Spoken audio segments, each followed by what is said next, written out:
First of all, they're not a dynasty because they still got somebody on their roster rocking braids, yo. You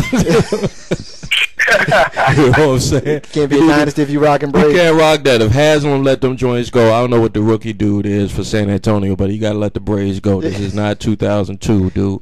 But no, I mean they won 4 out of 6 years, I think. No, they won 4. Help us out, Dub. They were winning odd years starting in '99, right?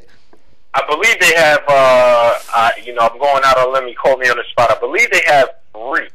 They got more than that. We're gonna look that up. But I think here's my point. Look Duncan and Parker have that's 4. That's like the Knicks getting to the against Houston, getting to the finals, or getting against San Antonio without Joy. You got to look at who San Antonio played in those finals. They had Cleveland with LeBron only. You know what I'm saying? They had Detroit. Whoever watched that series, I don't know. They was on Pluto or whatever.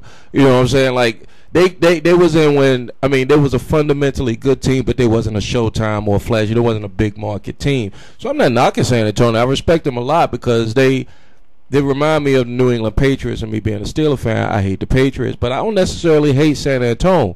You know, so yeah. Somebody tell me how many did they win? They're not a dynasty to me. I looked it up, and I'm gonna let Dub make his point. Then I'm gonna let Big Rube make his point. Then I'm gonna make mine. 99, 03, 05, and 07. So they have 4 titles. So Dub, go ahead and jump in right there. Are the Spurs a dynasty? Hit us off with that, and then shoot it over to Big Rube. Yes, they are a dynasty. Yes, if they were to win this particular championship, they are a dynasty. Popovich has been there, and Tim Duncan has been there. They have acquired they got their 4 rings, possibly on the verge of getting 5 rings. I would say that they are a dynasty. But let me right before I throw it to Rube, let me throw something out to you. let's look at how we don't really observe what's really going on. Just to kind of jump over to the Eastern Conference. You know how everybody's talking about Boston is old and, you know, they looking worn down, so on and so forth. Right. Well, the same minutes comparably are the San Antonio Spurs. And Tim Duncan been around since KG. Tony Parker's been around, and he's an old man considered an old man in the league right now. Ginobili got the sunroof. He got the in his roof. So he's kind of up in age. If you compare their minutes just between game 1, you had Tim Duncan playing 35 minutes. You had Tony Parker playing 38 minutes. You had Madam Ginobili playing 34 minutes. Whereas with Boston, you had Ray Allen playing 38 minutes, KD playing 30 minutes, Paul Pierce playing 39 minutes. You're dealing with pretty much the same element in both series, but you know, one team you're looking at, oh yeah, they're experienced, they know how to do their thing, but another team you're looking at them like, oh, they old. When they going to start getting their AARP card? Well, all right, like this. While we talk, it was a good thing you mentioned Boston because I was going to bring them up. Boston, like I was talking to one of my boys today, has played the most games in the playoffs left. They played 2 7-game series. 1. Before, I'm not going to get any more Boston stuff till later. 2, I mean, a dynasty, you know, when does a dynasty start? You can't start it in 99 because last time I checked, the dynasty is a 10-year period. So, unless they just dominate for like 20 years straight. So, if you start from 03 to now 02, if they win this year 4 in 10 years, yeah, I could probably say that. Going back to 99, that's kind of pushing it. I'm sorry, Big Rube. Go ahead, continue your point. I'm sorry. Number 3, you know, what nobody's even talked about is how terrible that Westbrook played. And let's just be real about this. Tony Parker ain't shut nobody down. Ever. And the fact that Westbrook shot like doo-doo against Tony Parker really scares me to the fact that Tony, you know, if Tony Parker actually decided to play defense one day, he actually could be average. I'm not going to say he's a good defensive player because he ain't. But the fact that Westbrook, I don't know if he's trying to keep up with Tony Parker or his defense on Tony Parker has killed him so much that he can't shoot. But all those jump shots he made against the Lakers, he's missing against the Spurs. And it's not like the Spurs are playing some tough defense on this dude. You know? But it is he's what Tony Parker is doing is what I see is that he's trying to wear Westbrook down, running around screens, running him around, getting him picked off, so on and so forth. I mean, Westbrook shot 7 for 21, which is not a Westbrook night. Just like I mentioned, James Harden, he shot 7 for 17, which is not a James Harden night. You got 13 points out of Derek Fisher, but how many are you going to get that same 13 out of him? Yeah, really. You do. Let me jump in right there, Dub. I want to address a couple of things that has been said in this segment. The first thing about Tony Parker. I think it's very possible for you to be an elite player, possibly a Hall of Fame player, and not be a defensive stopper. The first person that comes to my mind is Reggie Miller.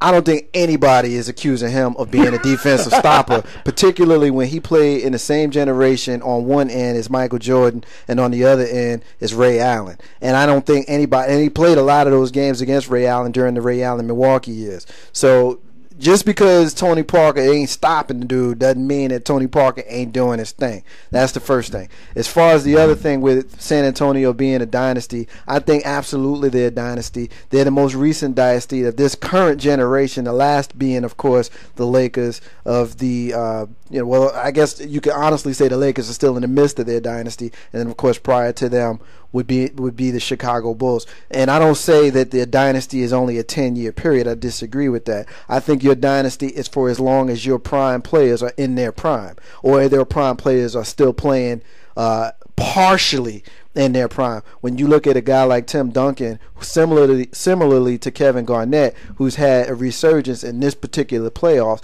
I don't think anybody is accusing the San Antonio Spurs of not being one of the best teams in National Basketball Association right now. When you watch them, Grizz, you see they done won 9 straight games in the playoffs, and I don't have a calendar in front of me. These cats, it's almost been 2 months. They shut it down. Like they won 19 straight games in March. It's almost been 2 months since they lost the game. 19 straight games. Now I want to go right at Grizzy on this one because he disagreed on them being a dynasty. I look at Tim Duncan and I don't have his stat sheet in front of me, but I want to say, and let's just say for argument's sake, he came in the league in '98. I want to say it was '98, and he won his first title in '99, '03, '05, and '07. And let's just say, for example, for argument's sake, and I think this will happen, but let's say for argument's sake they win again this year. That makes 5 titles in 15 years, an average of 1 every 3 years. Why to you is that not a dynasty? Because they're boring. Is it really that simple? And I think that's fair because for me as a fan, and I think that's fair as a fan / fanatic. Right. But what I say, when you are somebody who's looking at the game, you're analyzing the game, and you're looking at it through basketball fan eyes, not peripheral fan. I'm not being disrespectful to you. No. But I'm just saying, as a fanatic, I agree with you. This is the reason why I never liked Grant Hill. I never liked Tim Duncan. Players like that, they do nothing for me because they're boring players. However, I'm looking at Tim Duncan, and I'm looking at the fact that he shoots a 15-foot bank shot. It drives me crazy, but he don't miss it. He don't miss it. He got 4 titles behind it, potentially winning his 5th. I don't think there's any question. You on. I don't think there's any question that that's a dynasty.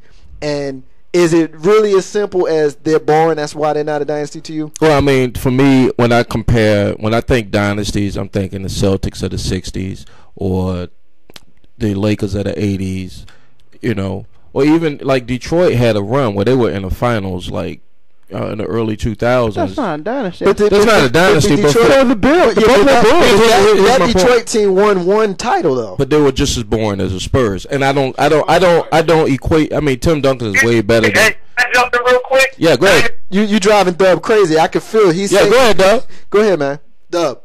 Man, under that, you gotta say it's a dynasty because under you're talking about a lot of teams within the last 2000s, the 90s. But listen. Who was talking about Boston when they was winning like 8, 9, 10 straight? That would be a dynasty. That's a dynasty. That's an oligarchy. What about? I mean, teams are trying to strive toward that, but right now you're not going to get a situation of the early Boston Celtics. Not this day and age. Not with free agency. Not with.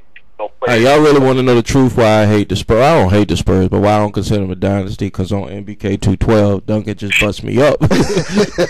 So I think if we taking Grizzy at his word, Grizzy thinks they're a dynasty. He just don't want to say it. I respect the Spurs organization tremendously for them to be in the position and make the moves. I mean, what Steppin got? Thiago Splitter. He comes in and contributes. They get foreign players like Ginobili, Tony Parker. You know, the Knicks on the other hand, and I hate to go off on the Knicks, but the Knicks go get foreign players. Remember that 7-footer Frederick Weiss? Yeah. I mean, and we don't pan out. So hey, Dub, tell us why Frederick Weiss is popular. Oh, because he was the first man to ever get jumped over in the Olympics. Y'all remember that, Vince Carter? He laughed him. Vince Carter got him. Before we get to the Eastern Conference, I got one question. Then I guess we can go to the East. If regardless if they win or not, are we looking at Duncan, Parker, and Ginobili as Hall of Famers, along with Popovich? I don't think there's any question that Popovich and Duncan get in. Tony Parker, he got 5 and he don't get in. Hey, look, I'm not sure. I would have to go back. But let me finish. I would have to go back and look at Tony Parker's stats. Just because he got 5 rings doesn't mean point guard. I mean, there's a lot of point guards. He's got a lot of competition. There's a lot of competition there. I don't think Manu Ginobili gets in.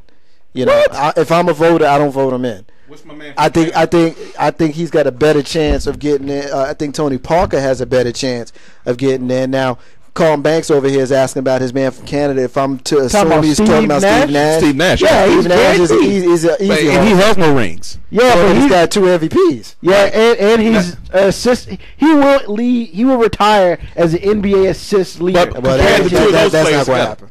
That's not going to happen. Hold up, before we go there.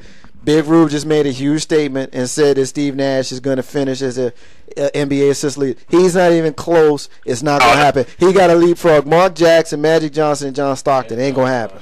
It ain't going to happen. It's only like what 600-700. But what does he got? Maybe 2 more years. If he goes to the Heat, oh my God. Okay, if he goes. I mean, that's just being honest. K-Dub, before we go to the East. Go ahead and address your concern, your opinion on Pop, Duncan, Manu, and Tony Parker. I wouldn't even put Manu in the conversation, but yeah, go ahead. Obviously, Pop, Tim Duncan. You could probably have question marks, but I think that Tony Parker will go in, and it depends on who you asking in regards to Ginobili. But those, I would say, Pop, Tim Duncan, and you can go 50-50 on Tony Parker. I would say that he's in.